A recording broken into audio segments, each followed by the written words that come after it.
السلام عليكم وعشرديني أها conversation hot English conversation عشر كاننا وعشر كي تضبية بنات وذا الشيء سيديني كل الله ومد كمدا يبي أيان أكلا قادني أيا يري hello hey how are you feeling سيدات هاي I am fit as a fiddle. I am fit as a fiddle. One fiicanahay. I am fit as a fiddle. One fiicanahay. Today maanta. I want waxaan doonayaa to conversate with you inaan kula sheekaysto. Today maanta. I want waxaan doonayaa to conversate with you inaan kula sheekaysto. To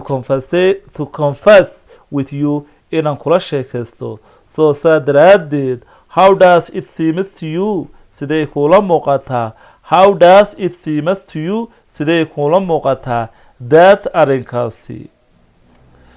today maanta I want waxaan doonayaa to converse with you inaan kula sheekaysto so saa daraaddeed how does it seems to you sidee kula muuqataa that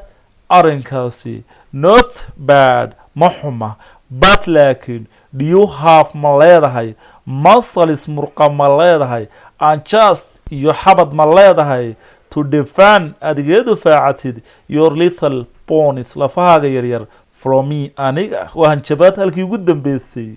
today maanta it is my first time waa waqtigii ugu horeeyay today maanta it is my first time waa waqtigeygii ugu horeeyay to stand ahead of you aan hortaada soo istaago to stand ahead of you aan hortaada soo istaago and I feel waxaanan dareemayaa shy xishood baan dareemayaa and I'm afraid iyo cabsi baan dareemayaa because maxaa yeelay I heard waxaan maqlay that you had graduated inaad ka soo qalan jabisay this language luuqadan 2 years ago 2 sano ka hor inaad luuqadan ka soo qalan jabisay baan maqlay waxa uu yidhi that's baseless propaganda that is taasi is baseless propaganda waa propaganda aan saliyad raad lahayn which was disseminated lagugu niyad jabinayo against me aniga lagu ka niyad jabinayo and the one qofka who told you kuu sheegay that matters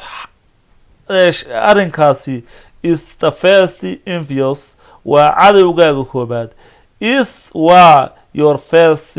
envious cadowgaaga koobaad who kaasoo wanted doonaya to dishearten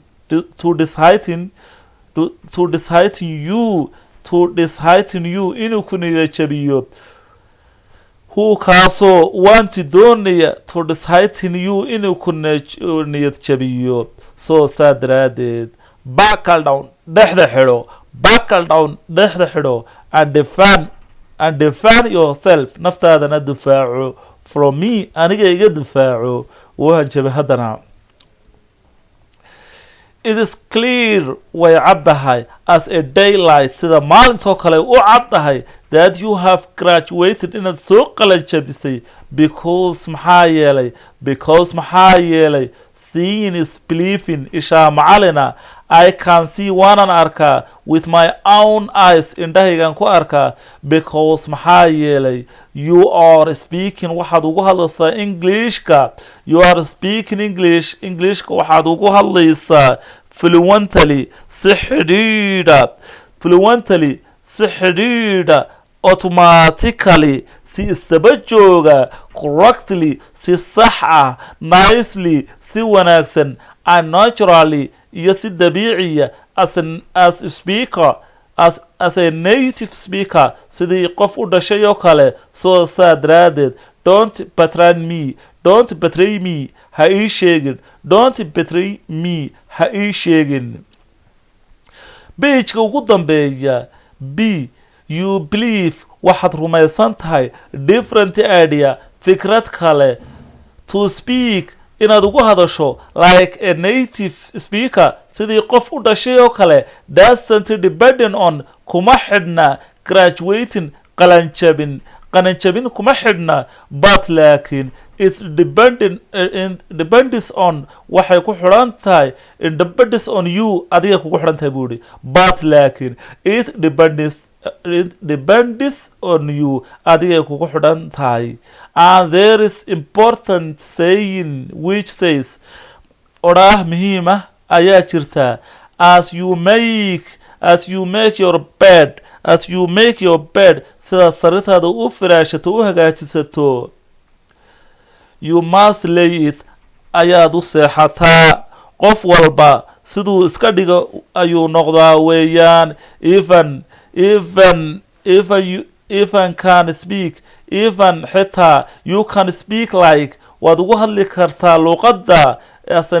like native speaker saa dadka u dhashay oo kale but laakiin you are not ready for that taasi diyaaruma tihid adigaan u diyaar ahayn in markaa uu soo boodo wuxuu yidhi in the name of Allah wallahi I am ready for it diyaar ayaan u hay I am here is waxaan halkan u joogaa to speak English